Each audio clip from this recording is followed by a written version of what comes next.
As I returned home late last night, we had dozens of notes and packages and meals and food and treats waiting for us.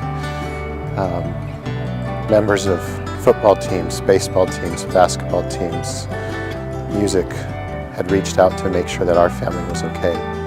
It was very humbling to see how much good there is in the world today, and that above all, we are all children of the same Father in heaven.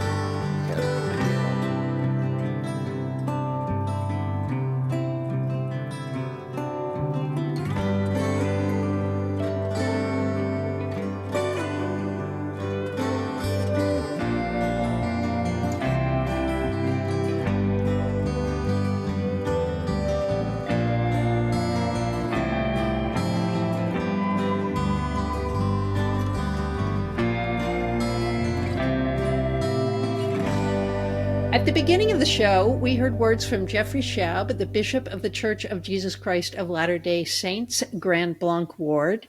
That's going to be our focus today, the terrible attack on that church and the surprising way in which it has dropped out of the news. Neil and I want to bring it back in, but this is the Political Junkie Substack, and I'm Claire Potter.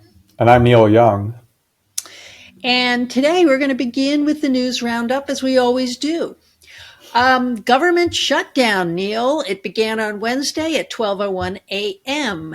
And although the House majority was able to pass a continuing resolution, they keep talking about it as a clean bill. They're so proud of themselves, as if they got an A. They did it without Democratic votes, but Senate Republicans cannot pass the continuing resolution without Democrats, and they are 4 votes short.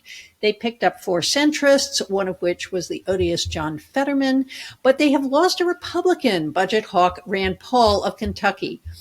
In a sign that the government is rudderless at this point, whether it is with a budget or without a budget, the shutdown plan was radically incomplete. Workers did not know whether they were furloughed, fired, or should report to work. It is unclear what Trump will do next. He met with the director of OMB on Thursday to discuss firing thousands of federal workers, which seems to be his only plan for ending the shutdown, is to actually destroy the government. Senator Mike Lee told Fox News that Russell Vought, that same director of OMB, has been, quote, waiting for this moment since puberty. Can I first say it would just be really nice if all these Republican men stopped talking about each other's sexual development and puberty and the like? It's like really bizarre how often this is happening in conservative circles these days. What was the question? What's going to happen? Yeah. How are we going to get through this? Will there be a government anytime in the near future? I don't know. I think this, point about the opportunity of it sort of gives it all away. Of course, all of this is being blamed on Democrats, right? If you look at any White House messaging, if you go to a governmental department agency, a department website, you're greeted with this political message about Democrats having shut down whatever that department is. Those messages are likely illegal. But they're taking this sort of political opportunity of this to score partisan points, but also, right, as they're announcing in plain daylight, the opportunity to do mass firings. So, does that mean that it sort of holds the Democrats' feet to the fire and they're forced to act here? Or are they going to be in a stalemate for a really long time? I'm not sure. But Democrats obviously are really committed to defending Medicare and Obamacare, which, this White House has really gone after, and they see it as the last line of defense on those things. Yeah, I think that's absolutely right. And thanks for bringing that up, Neil. The thing the Democrats say they want to come back to the table is for some 20 million Americans not to have their health care premiums doubled. And when I hear the Republicans talking about it, they keep going on and on about how all of these people bought health insurance under the ACA, but they never used it. So why should these subsidies exist? And that belies the central fact that the whole point of insurance is that some people use it and some people don't. And you That's how need it's a large, structured. right, you need a large number of people to pay in so that the people who actually need health care can get what they need. And so Republicans seem to be trying to undermine the basic logic of what health insurance is, right? Yes, a market-driven logic, we should also say, right? And it's worth remembering Right. that Obamacare, of course, grew out of Mitt Romney's plan that he brought about in Massachusetts as governor there. And so, of course, the Republican Party is not recognizable in any way as a party that someone like Mitt Romney once might have been the national figurehead of, and also Romney sort of disavowed his own Romney Care in Massachusetts. But yes, this is a market-driven logic to how this operates, and the Republicans sort of making that argument just shows another way in which I think they don't have any sort of commitment to free market principles in general, but also like they'll say anything to advance the political agenda that is Trump's these days. Well, and the central lie in all of this, which you see all over X, is spokespeople saying that what the Democrats really want to do is spend $80 billion so that immigrants Yes. who are in this country illegally can have health care. And that is a lie. There are no federal dollars that are spent on health care for immigrants who are in this country illegally, right? Right. But that's obviously a very useful line for them politically, or at least one that they seem committed to. Yeah. And you kind of wonder when their voters are going to get it that they are being screwed and there aren't any immigrants left to blame anything on. So on Tuesday, Secretary of Defense Pete Hegseth and President Donald Trump summoned hundreds of top military brass to Marine Base Quantico in Virginia to lecture them about their appearance. In a particularly disturbing moment, Trump announced expanded plans to station federal troops in American cities, which he explained as a kind of training exercise to fight what he calls the war from within. Pete Hegseth leaned in on abandoning legal and moral restraints to the warrior ethos, and it's particularly concerning given a recent report about the lawlessness of Special Forces troops. Neil, there are a number of reasons why this was disturbing, one of which is you gather all your military brass in one place and somebody can drop a bomb on them. Right. But what are some of the other features of this that our listeners need to be thinking about? Yeah, not only that you could drop a bomb on that building, but also couldn't enemy actors around the world take that as an opportunity to do something when you know that all the generals have been called home to one place? I mean, it just, and lots of folks, I think across the political spectrum have been making that point of just what a dangerous event that was in itself. I think this war from within language is really, really scary and concerning. And lots of people have been warning that, the goals of the Trump administration in this term were to turn the military on American citizens. And again, it seems like they're announcing that that's exactly what's going to be done, even as they expand dramatically these categories of terrorism under, I guess not under U.S. law, but as they're defining it via executive order. This feels really, really alarming. I think the sort of measure of hope here is that the generals were really not cooperating in a lot of ways, in the ways that Trump wants, right? They didn't cheer for him because that's not something generals do. They didn't give any sort of reaction to anything that he said, and even was chiding them at different points in the speech. It's awfully quiet in here. Other places they give standing ovations for this stuff.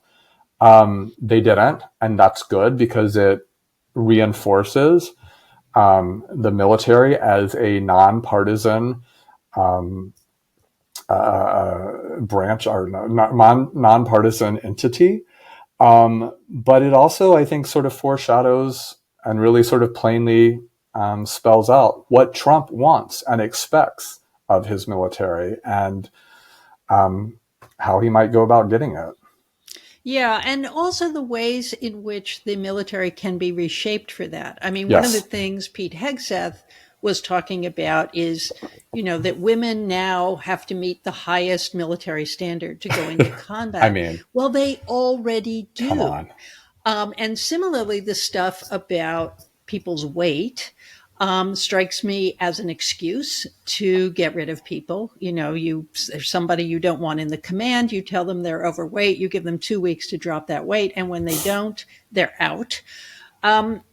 Military people have also been saying, like any organization, different people do different things in the military. If your job is sitting at a desk, if your job is doing the dry cleaning, if your job is being a cook, you have different skills than people whose job it is, for example, to, um, you know, sweep through a village and detain all of the insurgents that they find there.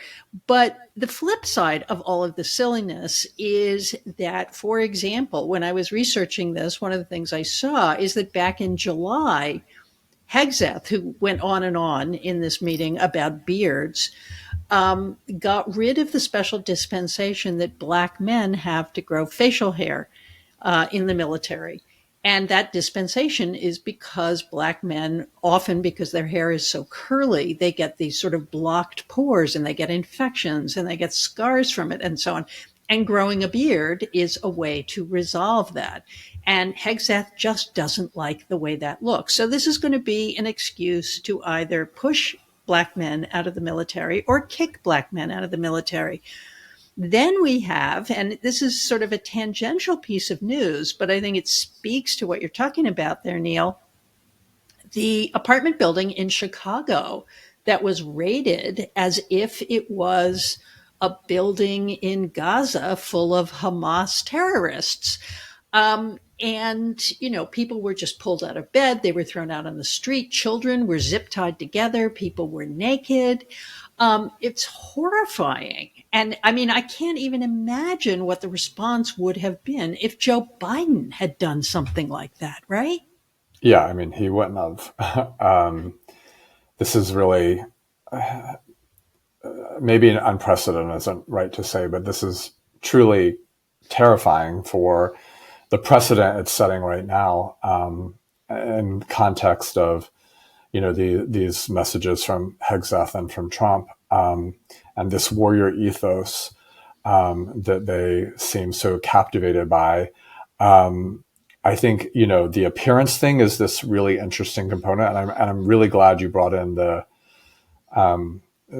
sort of the conversation about race and blackness and what this means for the American military, and also I think like this is probably going to be utilized in attacking women service members. But as you said, and as we've talked about a lot on here, much of the military is desk work. It's intelligence. It's technology work that doesn't sort of necessarily require fighting readiness. But like that's the only notion that Hegseth seems to have of like what. And that seems so tied up in his bizarre psychology. But yeah, I mean, this is really, really troubling. Again, I'm, if anything, just drawing some hope from a military that at this point has shown they're not, collapsing into Trumpism in the way that, so many other groups and organizations and an entire party has. Yeah. And, I've never spent my life really worrying about the military.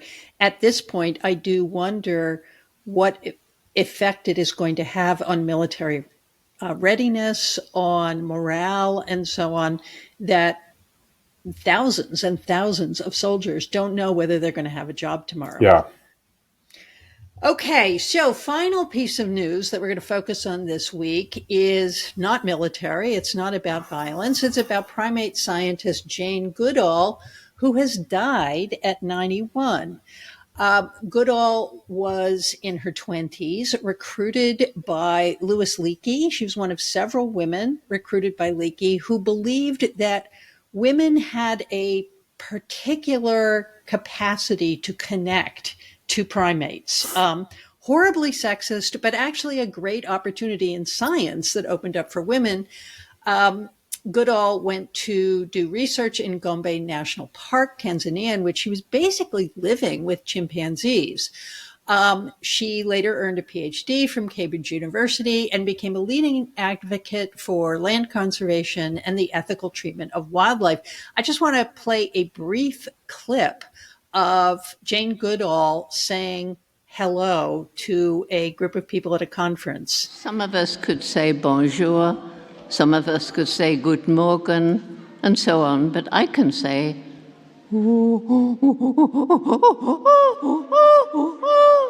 that's good morning in chimpanzee. I mean, she's just so amazing. I'm so sad about this news. I mean, I'm sad about really all the news these days, but most of it is a sadness that, a country is being torched, a constitution's being ripped apart. But then there's also sad news, like when a bright light like this person, Jane Goodall, when they're no longer in the world with us. I loved looking at pictures of her this week and videos. I mean, her life has been very photo documented, in part because she was her first husband was a photographer, and the images are just so beautiful and so really wonderful to look at again in this bleak moment. But what a life, what a legacy, what a gift to the world of knowledge, of empathy, of connection.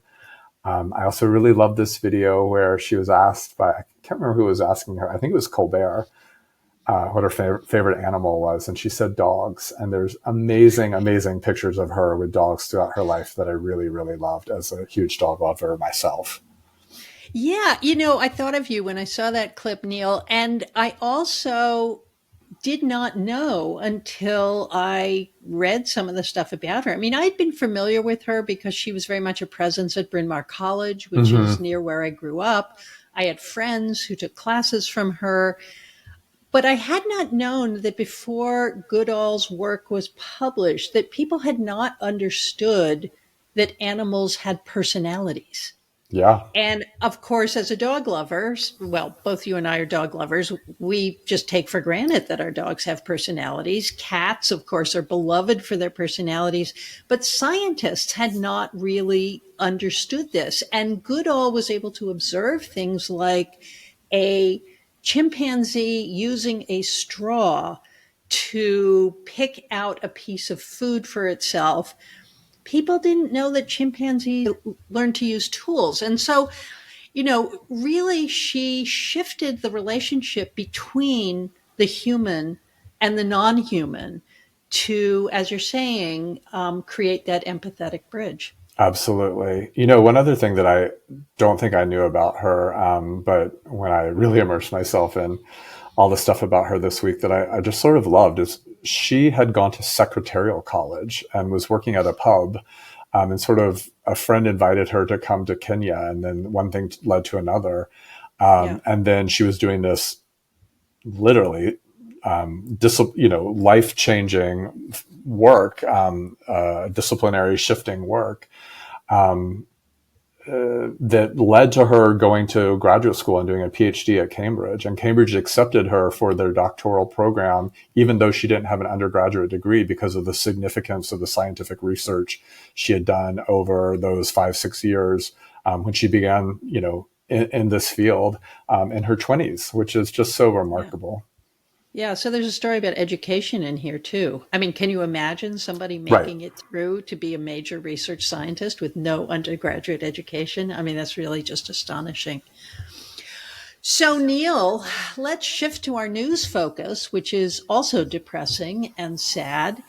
On Sunday, 40-year-old former Marine Thomas Jacob Sanford rammed his truck into the Jesus Christ of Latter-day Saints Chapel in Grand Blanc, Michigan, set the church on fire, and began shooting at congregants as they tried to escape. 4 people are dead and 8 are still critically injured. And Sanford was killed in a shootout with police, which means he can't tell us why he did what he did.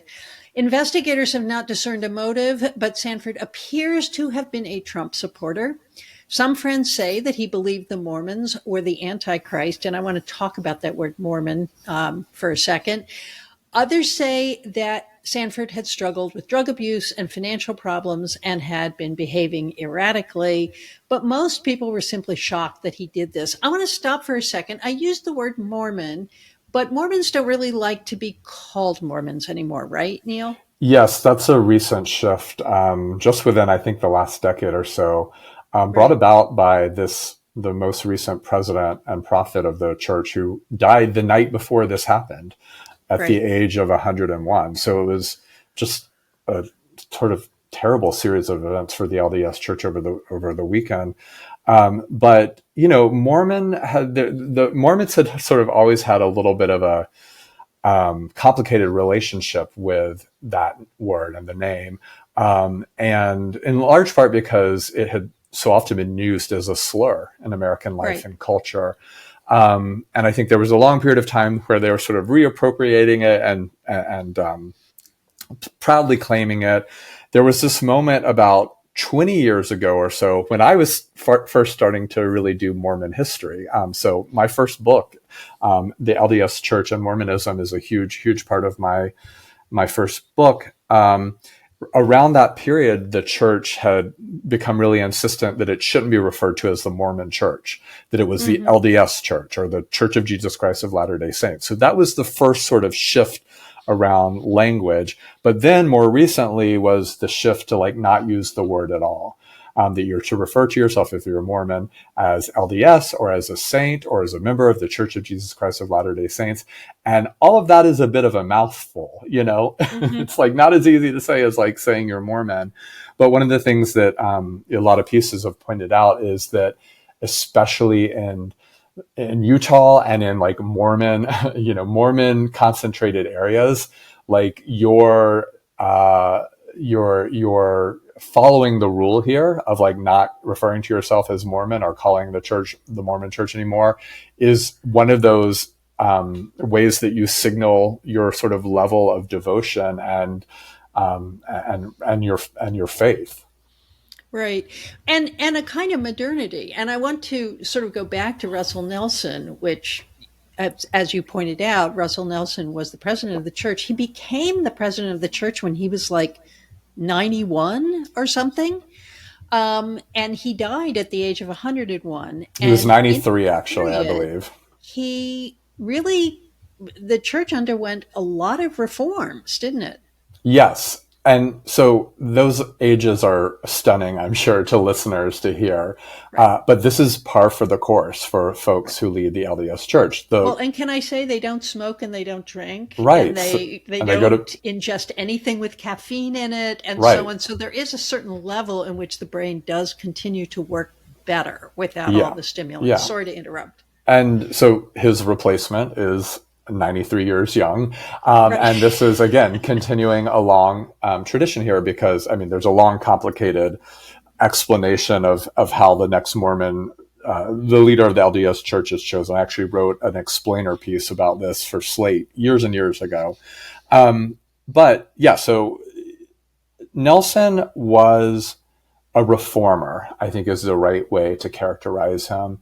Some folks were even referring to him as progressive. And I think that works if you don't think about it in a political lens, but progressive in terms of sort of reform minded, who was open to change for the church. And some of those changes I do think, were of a little bit more, progressive leanings. He sort of softened a couple of things, church policies around LGBTQ issues. He also sort of doubled down on other ones. So, Right. there's a complicated mix there. The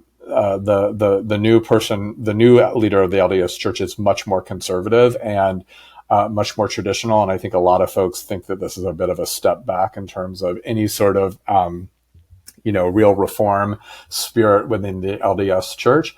But Nelson was such an interesting figure for many reasons. He was also someone who didn't grow up in an elite Mormon family, which has long Mm-hmm. been essential for leadership in the church at the highest level. His parents they were Mormon, but they were not devout church-going folks at all. He himself didn't go on a Mormon mission, which is really, significant, especially when you become, leader of a church, that, that is sort of a central part of one's membership and really how the church operates around the world.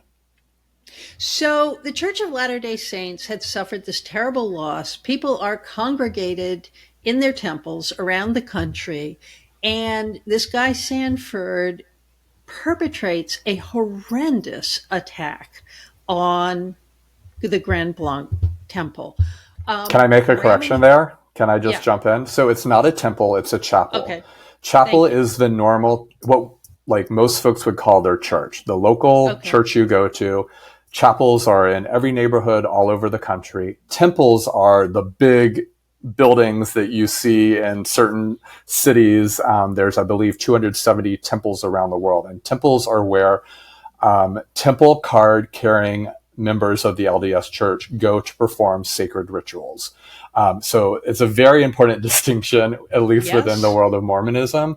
But I think, just to sort of, again, focus on what this was. These were like an average church service on a Sunday morning, folks in this community going to their local chapel to have Sunday morning worship services like would happen at almost any other Christian denomination across the world.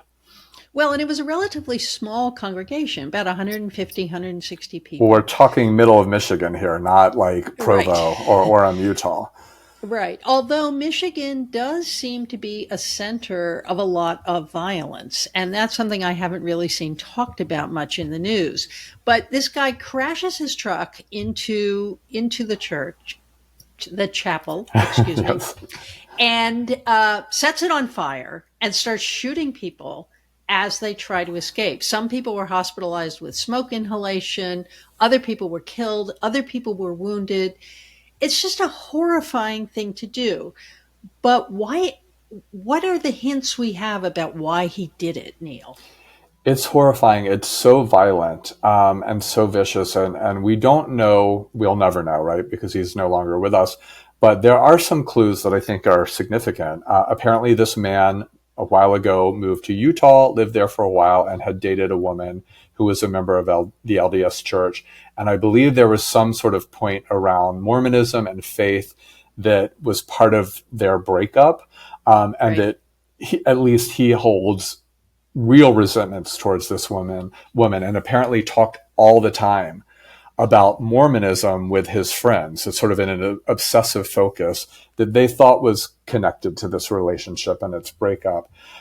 He also has referred to, apparently from, his friends and family have said that he often referred to Mormons as the Antichrist. And I want to pick up on that thread because it's really significant here, because I think the thread that pulls is the long history of anti-Mormonism in this country that is particularly led by conservative Protestantism, especially by evangelicals, who over the course, since the birth of the LDS Church in the 1830s, through the 20th century, has characterized Mormonism as a cult, as not Christian, and oftentimes as, part of the work of Satan. And so that's what really has brought in throughout history this language of the Antichrist, of sort of other apocalyptic language that often gets associated with Mormonism. So there's sort of like, it seems to be maybe some mix of like personal vendetta and this like theological history of sort of anti-Mormonism that might be working together in this man. Apparently also he was a big meth addict. And I think that is maybe significant as well. And always what's most significant is the easy access to firearms in this country. Right. Period. Right. Well, and there's sort of two pieces of it that really stand out for me. And thank you for mentioning the long history of violence against Mormons. I mean, for those of our listeners who are unfamiliar with it, the Latter-day Saints Church ends up in Utah because it is literally chased from place to place by people who try to lynch, shoot, kill, tar and feather, and drive out the church, which is born in the midst of the Second Great Awakening in upstate New York, right? I mean, it's a moment of religious ferment that produces a lot of different strands, one of which is the Church of Latter-day Saints. Now, correct any details of that are wrong, Neil. No, that's accurate. And this is a moment you. of religious fervor in upstate New York that really spreads across the country. It gives rise to dozens, if not hundreds, of new sects of Christianity. Mormonism is pretty much the only one that is with us to this day, which is significant in itself. But yes, how does it get from New York to Utah? It's violently driven from every single place that it spends time in. They're in Ohio for a long time, and they meet great violence, and Joseph Smith is killed there.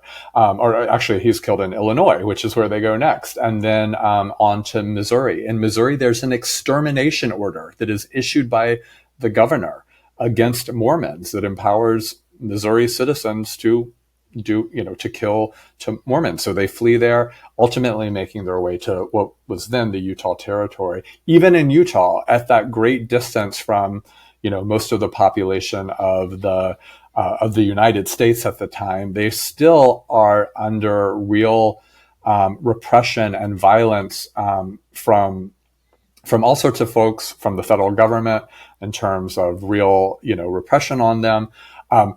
It should be said that they as well have their own history of violence. I don't want to, they actually create their own militia. I mean, they are engaged in some really violent acts on their part as well.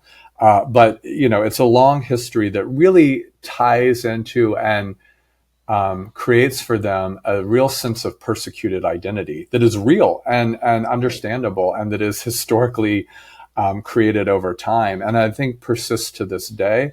And certainly is animated for Mormons in a moment like this.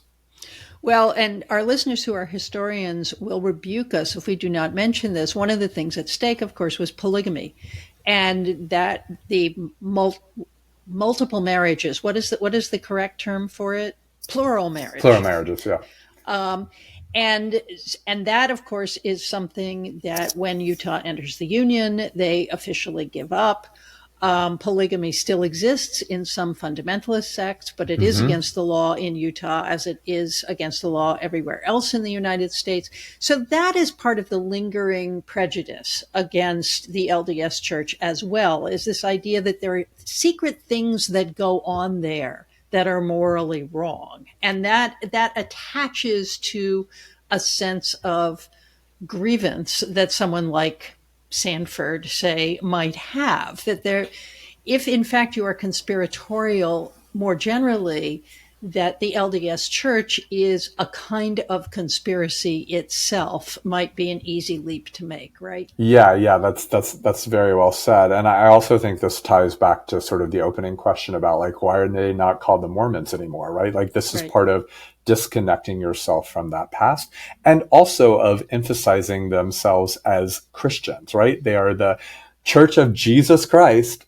of Latter-day Saints. And even on their signs and their badges and any sign outside of a church, you'll notice Jesus Christ is in much bigger font size than Latter-day Saints. So this is a long project that has really, I think, covers the 20th century of the LDS Church, concertedly sort of making themselves, quote unquote, everyday Christians, trying to, but there's a challenge in that, because on one hand, they also want to speak to their own distinctiveness. I mean, their theology makes distinctive claims, they are the one true church on earth.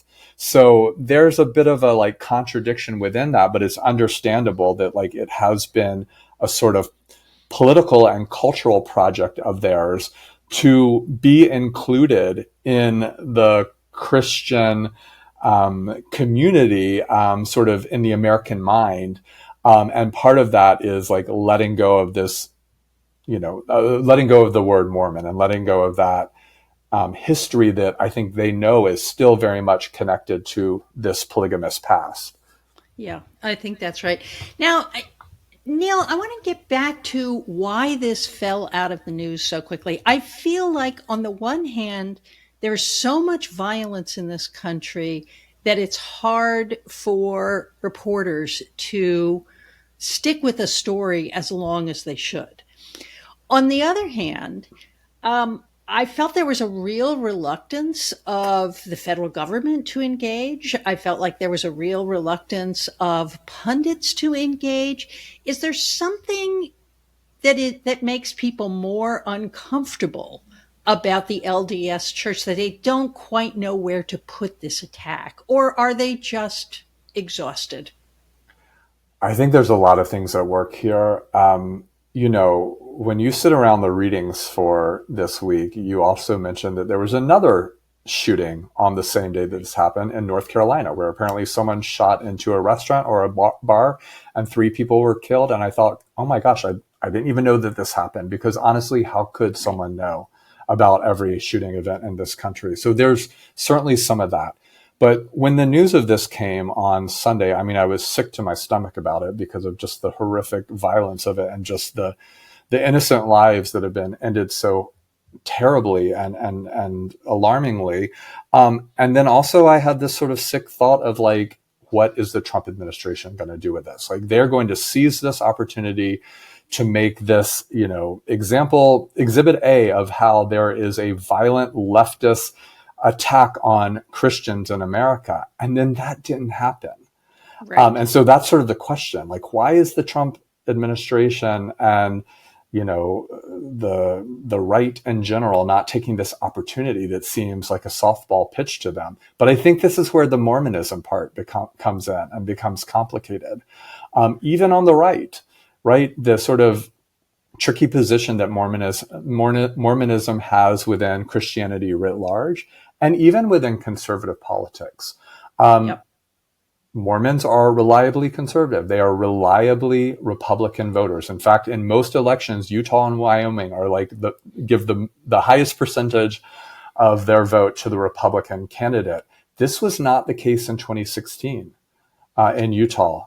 There was a lot of never Trump sentiment within the state of Utah.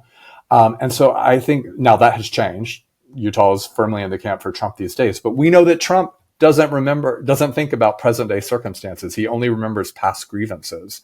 Right. And so I wonder, and also he cannot stand Mitt Romney. So I wonder if all of those sorts of associations in his his mind, are part of why this is just not something that matters to him, and that he actually downplayed this within, inside White House conversations, that he doesn't see Mormons as, that he just sort of remembers those insults to him, or perceived insults to him. And so therefore this is not a pressing matter. So that just sort of explains the potentially, or that's a hypothesis about potentially, Trump and the Republican Party. But what else do you think might be at work here in just sort of America at large? Well, okay, so we have 2 Marines, both of whom had been deployed to Iraq and Afghanistan, who commit 2 shootings in the same week that Donald Trump is putting the military front and center in his policies. Marines are, if not special forces, the elite of the elite. They are the most highly trained. They are the most conservative. There is a much higher degree of Christianity in the Marines than there is in the armed forces at large. So it's something that doesn't fit. And I'm not sure they knew what to do with it. And I think it was an embarrassment in a week in which Trump is putting all of his chips on the military. So I think that's one piece of it.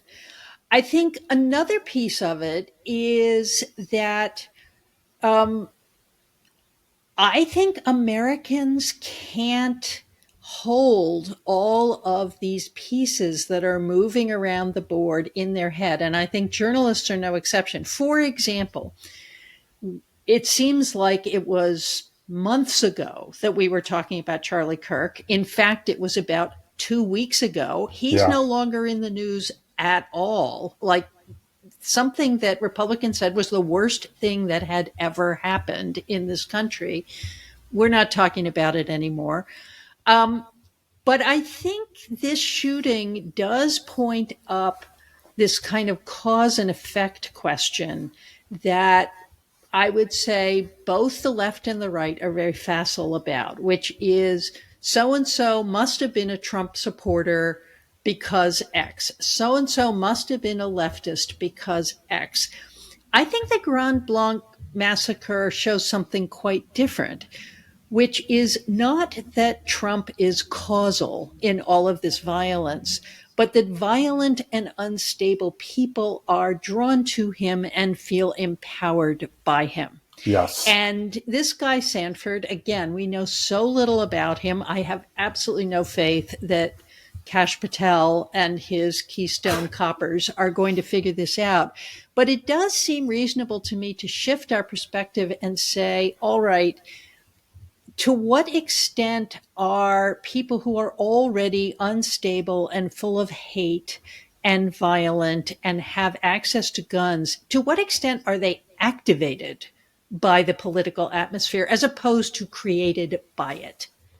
Yes. I almost wish that reporters wouldn't tell us who a shooter last voted for at this point, because Right. on one hand, we know the answer.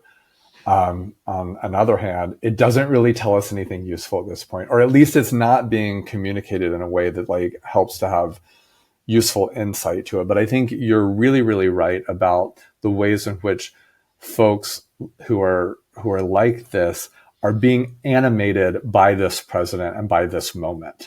And Right. this goes to like core character criticisms of Trump that happen, mostly on the left. But I think, again, I just think about that, especially in the first term, those never Trump conservatives who were like, this man is not dispositionally appropriate for the office of the presidency. That what a leader does is, creates peace and calm in moments of crisis and chaos, right? That they lower the temperature, Right. that they turn the volume down. That is the mark of a leader. And instead, what does this person do? He takes, moments of peace or just even difficult, crisis moments, and he amplifies them. He pours Yes. gasoline on them. He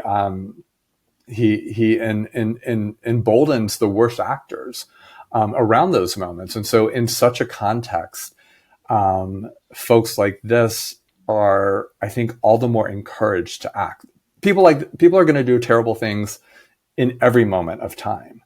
But are there conditions that make that more likely to happen and that increase the likelihood of those things happening? And yes, when a person like this is the leader. Yeah, I think that's right. And, I think the Republican Party is in quite a bind at this point. It seems patently obvious that the reason all of these things are happening is the access to powerful weapons. It seems patently obvious that, they don't even talk about, quote unquote, hardening schools and churches anymore. Which they shouldn't, because actually probably the doors to that chapel were locked and the guy drove right through them. I mean, I remember being in a synagogue a couple years ago for a memorial service, and I saw a sign outside the door saying that as soon as services began, the door would be locked. Yeah. And it made me so sad about how churches and synagogues and chapels have become places where crazy, violent people full of hate know that there is a critical mass of people that they can harm. People who have gathered together out of love and to worship God. It's heartbreaking. And I also want to say, and making allowances for a long history of racism, misogyny, and homophobia, there is a flip side to the Church of Latter-day Saints, which is, in my experience, and I partly grew up in southern Idaho around a lot of Mormons, they're very kind. And there is a kind of engagement with others and engagement with the world that is distinctive about at least mainstream LDS faith. I want to point to one wonderful thing that I have never seen before. which is that as neighbors moved to comfort each other and collect money for the injured and the killed, one LDS member based in Utah set up a GoFundMe for Sanford's family. And he's Hmm. collected over $200,000. And he said, they are victims too. They didn't want this. And the urge to incorporate rather than shun is very moving to me. I found it moving as well, especially in a moment like this when I think it feels like so many people are looking to do the opposite, to draw more distinctions between themselves and others, to, build bigger walls. And, this person said, this is what my faith teaches me. The scriptures Right. say, take care of the widows and the orphans. And this woman has been widowed because of something that her husband did. And I thought that is such a beautiful expression of faith, and also of humanity and community. And we need so many more stories of that in our nation right now. I will also say that, just to speak to your, Mormons are really nice people comment. I think that is a reputation that they have concertedly built for themselves over the last 100 years. Right. And not to say that isn't earned and deserved, but the church, especially in the 20th century, became so service oriented in its faith. I would say it's Right. among maybe the most service oriented faith, and that is sort of believed to be core to one's belief and one's expression of faith, is to be involved in service to others. And a lot of that grew out of like an internal sort of communal spirit that was the case for the 19th century, when like they were being run out of everywhere and they had to exist on their own on the frontier. Like they took care of themselves and they developed this internal welfare system.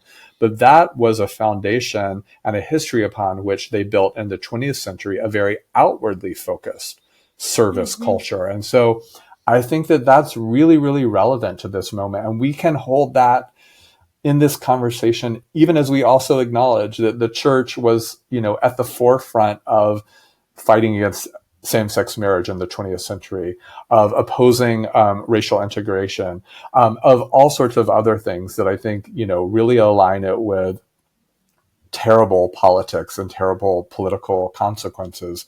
I think all of that can be held together as we talk about the history of the LDS Church in, a moment like this. Yeah. Yeah. And I also want to say, not to make excuses for any of the harms the LDS Church has done, but most Christian faiths have done terrible things. Um, I mean, historically, if we look back to the conquest of Mexico, the terrible devastation that occurred in the name of the Catholic Church there. If we look at the Protestants in New England who decimated and enslaved the Pequots and so on. So there's a bigger question about religion here and what it can mobilize and what it can fuel. But to some extent, I still have kind of a soft place in my heart for the LDS Church because in some ways it has proven itself willing to engage self-reflection in a very open and public way. Am I misguided in this regard? No, I think that's right. I think it has a ton of blind spots for sure. But I also think it has wrestled with itself in a way that you don't see a lot of other, you don't see the Catholic Church, you don't see like major evangelical denominations wrestling with their own history, with their own identity, with their own, work in the world, I think, to the extent that the LDS Church does. And I think a lot of that is predicated on its highly marginal status. Right. That may be something really hard for listeners to imagine, that looks at, the LDS Church as like this powerful religious organization that, almost made sure that same-sex marriage didn't happen, that like is incredibly wealthy, and on, that, gave us more Mitt Romney and other huge political figures. That is not the LDS Church's conception of itself. It has that sense of marginality, of persecution, of even victimization. And as we've said, a lot of that, all of it, I think, is understandable when you look at the long history there. It's more complicated than that. There's a bigger story than that, but it makes sense that a church and a faith that it's gone through the history it has would have that sense of itself. And I think that has led it to really wrestle with itself and its place in the country and the world in a way that a lot of other major faiths don't have to necessarily reckon with. Yeah. So I want to close by thinking about why watching a church attacked is so traumatic. We call this episode No Place of Safety, and it caused me to think about the civil rights movement in which activists met in churches because it was the only place that they could even imagine they would not be murdered by white supremacists. Of the 4 little girls who were killed in the bombing in Birmingham in the church basement, and that becomes a kind of moral turning point for white people to finally pay attention to what is being done in their name. But actually, attacks on houses of worship are relatively rare. That being said, this year so far, there have been 6 targeted religious attacks, 3 on places of worship or on religious schools. There have been 16 such attacks since Donald Trump first became president in 2017. Now, here are the funny numbers, Neil. By comparison, there were only 25 attacks on religious centers between 2000 and 2017. There were only 5 such attacks in the 1990s, and there were only 2 in the 1980s. Why are these attacks accelerating, Neil? I think because attacks are accelerating, period. I mean, I would love to have other statistics in general of just gun violence and mass attacks in those same periods. And I think all of it would track consistently across that time. So attacks at churches are up because attacks at public spaces are up, and they happen anywhere people gather together. Yep. I think, to see it happen on a school and on a house of worship is to break the heart, even more so than I think when it happens at like a mall or a movie theater, or, we could go on and on and on. But I think most of us feel like schools, places of worship, these are places where folks should be able to go and never even imagine that something horrific like this would happen to them. And it is a true assault on freedom for these places to be so vulnerable. Now, the politics of this will be go ahead. No, I was going to say there are churches now where people are armed in church. And there have been several of these attacks in which somebody who was carrying in the church actually managed to take down the shooter. I mean, the idea that there are these sort of wild firefights happening in churches is just so horrifying. It's horrifying. And, you were talking about seeing synagogue, I think going to a synagogue service and it being particularly defended. And I think it happened there first. They've had to deal with this for a lot longer, and they've put, most every synagogue, yeshiva has really put security measures in place that date back, several decades at this point. But that Christian houses of worship are also doing this. And I imagine mosques as well were doing this many, many years ago. But the sort of Christian houses of worship are also doing this. And yet none of it seems to be leading to a reckoning with the political choices that make this more possible is really, really upsetting. And I mean, I think about the church I grew up, that left its doors open during service, right? I mean, partly it's because I was from Florida. So the weather sort of permitted that, but it was also symbolic, right? Yeah. That's like, come in, anyone is welcome, right? Like everyone in here. And that these places might become more and more set apart and also armed up for these I don't know what that does to the psychology and also to the experience of one in those places, but it doesn't seem at all what we would hope for, a Sunday morning service to be about. I think that's right. And, I would also say that what is distressing is that the increasing incidence of public violence seems to be pushing Americans, including Democrats, in the direction of saying that actually they don't see how our political divisions are going to be resolved without violence. A recent NPR PBS News Marist poll says that 30% of Americans now believe that violence may be necessary to get the country, quote, back on track. That is up 11 points since April 2024. And it's an increase largely driven by Democrats. Yeah, really, really troubling that this becomes, to the extent it is, some sort of bipartisan consensus, right? Because then it feels like that only sets the ball in motion all the more for this to actually become real. Yeah. I don't understand the thought process that imagines violence is a pathway towards resolution, but Right. I clearly am not wired in the way that lots and lots of Americans seem to be. Right. Well, and I sort of look back and think of the turning point that might have been, which is Butler, Pennsylvania. Guy takes a shot at Donald Trump. Thank God does not kill him, but it happens in front of the entire nation. That is the moment, instead of making it be all about himself and all about his money and all about his family becoming unbelievably more wealthy and taking control of the entire government, in which actually a presidential candidate could have said it needs to stop.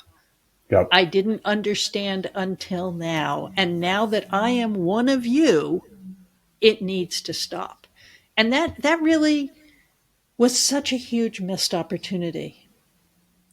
Yes. And we could imagine, I think, any other president having that exact response, no matter really their politics. I mean, maybe Yeah. I'm being way too Pollyannish here, but, the attack on Reagan in 81 led to some significant gun reforms in Yep. that decade, led Yep. by folks within the Reagan administration in partnership with, people from all sorts of different political backgrounds. But yeah, like this was a moment of only his political gain and not a sort of somber come to Jesus recognition of what really needs to happen in this country. But again, this ties back to what we've been saying about Yeah. just who he is as a leader. Yeah. Yeah. Well, to be continued, unfortunately, Neil. I'm sure we will be coming back to this topic over and over again this year. But let's shift to what we want to go viral this week. Why don't you begin? Sure. I'm going to share this piece from our friend and colleague, Nicole Himmer, or as I know her, Nikki, in the New York Times a few days ago. Guest opinion titled, "We Have Seen the Woke Right Before, and It Wasn't Pretty Then Either." This piece is a history of the politics of free speech on the right, and really a history of the politics of repression of free speech on the right. We talked about this in a couple episodes ago, in the days following the assassination of Charlie Kirk. The sort of rallying cry on the right was that he was, martyred because of his advocacy for free speech, and that conservatives were the only defenders of free speech in this country, and also that because he had been killed, then other people's free speech rights needed to be abridged, because actually the left has a long history of not defending free speech, and worse.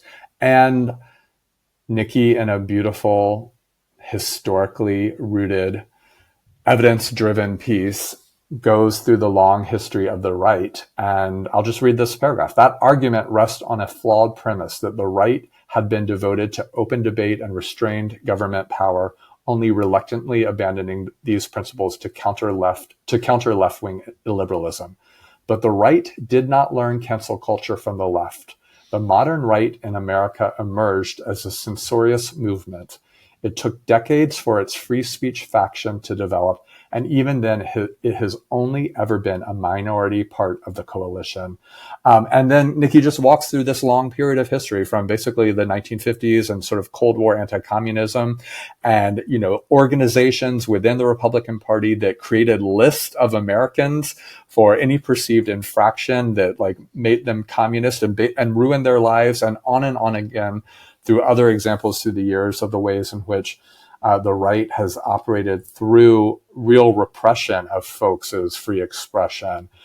And then she makes this really interesting point, which is the last thing that I'll say, that in the 1990s, some conservatives discover the discourse of free speech, because when you have sort of the rise of the political correctness and the PC movement on the left, did they take this as an opportunity to start advocating for free speech as we're the party of free speech, and those folks over there want to cancel. I mean, they didn't use cancel at the time, but they want to ruin your lives over saying X, Y, and Z words.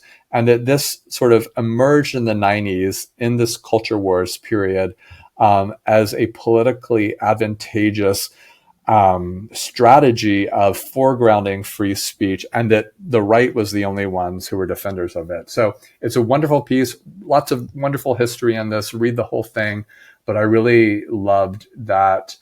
I loved how Nikki sort of pinpointed the 1990s as this key turning point in this history. I think that's absolutely right. And just to swing back to the beginning of the show, the 1990s is, of course, the decade in which the Republican Party figures out that shutting down the government can be a really good strategy for getting what you want and making your opposition look hapless. No, it was a terrific piece, Neil, and thanks so much for bringing it to the show today. I thought Nikki's analysis of what free speech means was very, very grounding in this moment, and how free speech is an ethic as much as a thing. And that when you pervert the ethic, you pervert free speech itself. Mm-hmm. So I'm jumping in with a little bit more on the right, if we can call it the woke right. I am immersed in a doorstop of a book by Sam Tannenhouse, Buckley, The Life and Revolution That Changed America. It was really in the news a while ago. Took me a while to get to it because 900 pages. Yeah. But it is actually a biography that reveals Donald Trump's America as McCarthyism's vengeful return. And I find this really fascinating because, of course, it was written long before Donald Trump became president the second time around. And yet you can see the seeds of what he and his allies are doing in government in the ideas that William F. Buckley had for how, in fact, conservatives could take over the nation. William F. Buckley, for those who did not know him, was the son of a very wealthy oil magnate.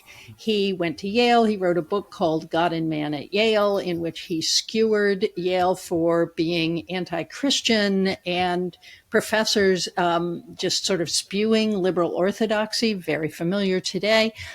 What I didn't know about William F. Buckley happens on page 23, which is they are living on a big estate in Westchester, and the older Buckley children, listening to their father's anti-Semitic rants, think it will be just hilarious to go and burn a cross on the lawn of a Jewish-owned hotel. This is on page 23. Yeah. And it gets better. Tannenhouse really dug into what Buckley was doing in the 1950s. He was a big ally of Joe McCarthy, huge admirer of McCarthy, and devoted to Whittaker Chambers, the professional witness who was essential to the case against Alger Hiss, a communist who became an anti-communist. All of these people are very troubled, both McCarthy and Chambers, but Buckley sees them as incredibly important instruments to reasserting conservatism as a political power in the United States. But now, in the 300s, where I am, Buckley and his siblings are establishing a newspaper in Camden, South Carolina, where the family has another estate, and which is sort of the epicenter of a school desegregation drama, they join with the White Citizens Council, which is basically like the Ku Klux Klan in suits, not sheets, to create this newspaper to, try to stop desegregation. And we knew that Buckley was anti-civil rights. The depths to which Tannenhouse really is able to uncover his deep and profound racism, and how that really stood in contrast to the Buckley that most people saw on Firing Line on PBS, which was this sort of erudite, polite, witty man, with a cigarette in his fingers. Tannenhouse just does a beautiful job, and everything that Buckley wanted as an attack on the liberal establishment has now happened. So it's a book that's worth reading, not to be sadder than we ever were, but to understand that Trumpism didn't come from nowhere. Mm-hmm. It has a very long history, and it has a history actually in upper class American life, not parvenus like the Trumps, but establishment, millionaire Republicans who did not just see their financial interests tied up in conservatism, but their spiritual interests and all of their bigotry. So, on that note, Neil, I'll see you next week. See you next week. Okay. That's it for today's Political Junkie podcast. Thanks for listening. Share this episode with a friend who loves history, politics, and smart conversation. You can follow Neil and me on Threads, Blue Sky, TikTok, and Instagram. Go to the Political Junkie Substack at clairepotter.substack.com for show notes, more episodes, to leave a comment or question, to subscribe for free, or support our work for as little as $5 a month. You can also subscribe on your favorite podcast platform. Please leave a rating and a comment so that other listeners can find us. Political Junkie is supported by the New School for Social Research and by our paying subscribers. This podcast is written, recorded, edited, and produced by me, Claire Potter. Today's theme is Hand to God by Clark Adams. You can find his work on Soundstripe. That's all for now. Neil and I will see you next week. And God bless our brothers and sisters in Grand Blanc, Michigan.